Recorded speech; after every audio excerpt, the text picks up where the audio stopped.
आई किचनमध्ये नमस्ते। आजची रेसिपी आहे सुकटची। तर छान इथं सुकट आहे ना मी साफ करून घेतलेली आहे। साफ केल्यानंतर आहे ना इथे तव्यामध्ये भाजून घ्यायची। भाजून घेतल्यानंतर आहे ना उबरस असा वास येत नाही। नक्की तुम्ही ट्राय करा। इथे 10 मिनिटं छान अशी गोल्डन कलरवर इथे मी सुकट आहे ना भाजून घेणार आहे। इथे सुकी सुकट आहे ना 2 ते 3 पाण्याने स्वच्छ धुतलेली आहे आणि त्याच्यावर आहे ना लिंबू पिळून घेतलेले आहे। आता ह्याच्यानंतर लागणारी सामग्री, गॅसवर कढई ठेवलेली आहे। कढईमध्ये आहे ना 1 चमचा तेल टाकायचा। तेल छान असं गरम झाला पाहिजे। मग कढीपत्त्याची पानं टाकायची। कढीपत्त्याची पानं पण छान अशी तरतर झाली पाहिजे। आता इथे आहे ना 2 ते 3 कांदा कट करून घेतलेले आहेत ते टाकायचं। कांदा पण छान असं गोल्डन कलरवर गोल्डन करून घ्यायचं। कांदा आहे ना गोल्डन कलर झालेला आहे। इथं अद्रक आणि लसूण याची 1 चमचा पेस्ट टाकायची। छान टेस्ट येतो आणि फ्रेश घ्यायची। इथे छान असे परतल्यानंतर आहे ना इथे 1 टोमॅटो टाकलेला आहे। पहा टोमॅटो पण असा लॉंग लॉंग कट करायचा। त्याच्यावरच आहे ना मीठ टाकायचं। मीठ टाकल्यानंतर आहे ना एकदम सॉफ्ट होतो। चवीनुसार टाकायचं आणि इथे तेलावर परतून घ्यायचं। इथे टोमॅटो पहा असं सॉफ्ट करून घ्यायचं आहे। 2 मिनिटं छान असं परतून घ्यायचं। इथे काय करायचं, जी आपण सुकट आहे ती स्वच्छ धुतलेली आहे त्याच्यावर लिंबू पिळलेला आहे ते टाकून घ्यायची। इथे तेलावर परतल्याने आहे ना छान असा खुशबू येतो, उग्रस वास येत नाही। इथे पहा 2 मिनिटं छान अशी मी तेलावर परतून घेतलेली आहे सुकट। कारण या सुकट आहे ना, तुम्ही सुकट बोलताय की जवला बोलताय ते पहा, ही आहे ना तेलावर परतून घ्यायची। परतल्यावर आहे ना उग्रस असा वास येत नाही आणि खायला छान असा खुशबू आणि टेस्ट येतो। नक्की तुम्ही माझ्या पद्धतीने पहा। इथे आहे ना आपण सुके मसाले टाकायचे।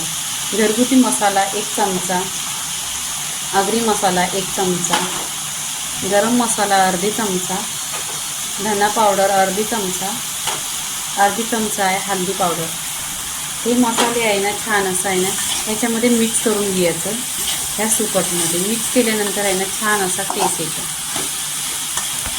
इथे याच्यामध्ये आहे ना मी 1 वांगा टाकणार आहे आणि 2 बटाटे टाकणार आहे। छान असे धुवून घेतलं स्वच्छ बटाटी आणि कट केलेली आहेत।